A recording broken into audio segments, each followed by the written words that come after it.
नमस्कार दर्शकों, जैसा कि आप सभी जानते हैं कि विगत कुछ माह से पूरा विश्व और हमारा देश भारत कोरोना महामारी से जूझ रहा है। ऐसे समय में कई सारे टीवी चैनल एवं यूट्यूब के माध्यम से भविष्यवाणियां भी की जा रही हैं।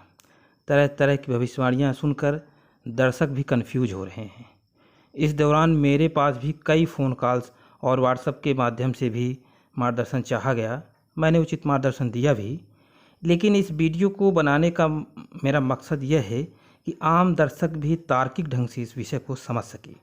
पहली बात तो यह है कि हालांकि मैं मास लेवल पर भविष्यवाणी करने में यकीन नहीं रखता, क्योंकि मेरा मानना है कि हर व्यक्ति अपने पूर्व जन्मों के कर्मफल के अनुसार अपना स्वयं प्रारब्ध या भाग्य लेकर पैदा होता है। एक बड़ी घटना जिससे एक समूह प्रभावित होता हो, उसमें कोई ज़रूरी नहीं है कि एक व्यक्ति उसी प्रकार प्रभावित होगा जैसा कि दूसरा भी हो। इस बात को ठीक ढंग से समझने के लिए हम इस तरह से भी समझ सकते हैं कि मान लीजिए किसी शहर में कोरोना महामारी फैली हुई है, तो वहाँ कई तरह से प्रभावित लोग आपको मिलेंगे। मसलन सभी लॉकडाउन हैं, लेकिन अपनी अपनी अलग आर्थिक क्षमताओं के कारण अलग अलग प्रभावित होंगे। कुछ लोगों के लिए लॉकडाउन जो होगा वो 1 महीने उतना प्रभावित नहीं करेगा उन्हें, लेकिन जो गरीब हैं, मध्यम वर्गीय हैं, उनके लिए काफ़ी दिक्कतें भी हो सकती हैं।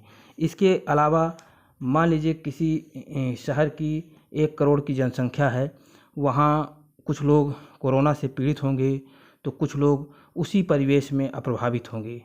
तो वहीं पीड़ित लोगों में से कई लोग ठीक भी हो जाएंगे, तो वहीं कुछ लोगों की मृत्यु भी हो जाएगी।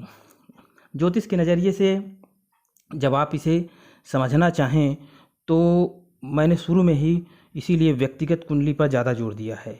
मान लीजिए किसी नगर में कोरोना महामारी का प्रकोप बहुत ज़्यादा हो, लेकिन उस शहर में रहने वाले व्यक्ति की कुंडली के अनुसार उसकी लग्नेश की महादशा हो या त्रिकोणेश केंद्रेश शुभ होकर उसकी महादशा हो, तो वह इस महामारी के प्रकोप से बचा रहेगा। इसका मतलब यह भी नहीं है कि वो उसकी इस प्रकार की दशाएं हैं तो वो जानबूझकर घूमता रहे या लापरवाही बरते या कोरोना पीड़ित के पास जाए भी। हालांकि ग्रहों की जब परिस्थितियां होंगी तो वो बचा करके उसे रखेंगी। इसके उलट यदि किसी व्यक्ति की कुंडली में छठेश, अष्टमेश या मार्केश की दशा हो, लेकिन मृत्यु का योग न हो, क्रूर ग्रहों की दशाएं न हो, तो वह बीमार होकर भर्ती होगा, लेकिन बाद में वो ठीक भी हो जाएगा। वहीं यदि उपर्युक्त जो अशुभ भाव स्वामियों की बारे में मैं बात कर रहा हूँ, उसकी दशा हो, अंतर्दशा भी हो, गोचर में भी स्थितियाँ विपरीत हों तथा क्रूर ग्रहों से भी दशानाथ देखे जाते हों, तो उस पीड़ित व्यक्ति की मृत्यु भी हो सकती है। यह बात सही है कि काल पुरुष कुंडली एवं गोचर कुंडली तथा उस देश की जो लग्न कुंडली है, उससे यह पता चलता है कि कोई भी देश किसी प्राकृतिक आपदा से गुजरेगा और सारा देश विपत्ति के दंश को झेलेगा। लेकिन जिस प्रकार सवारियों से भरी किसी बस का एक्सीडेंट होने पर कुछ सवारियां सकुशल बच जाती हैं, तो वहीं कुछ घायल होते हैं, तो कुछ मृत्यु को प्राप्त होते हैं, तो सभी लोग एक तरह से प्रभावित नहीं होते हैं। हालांकि इस विषय पर मेरा कल भी एक वीडियो आएगा जिसमें मैं विस्तार से चर्चा करूंगा। तब तक के लिए मेरा वीडियो देखने के लिए आपको बहुत बहुत धन्यवाद।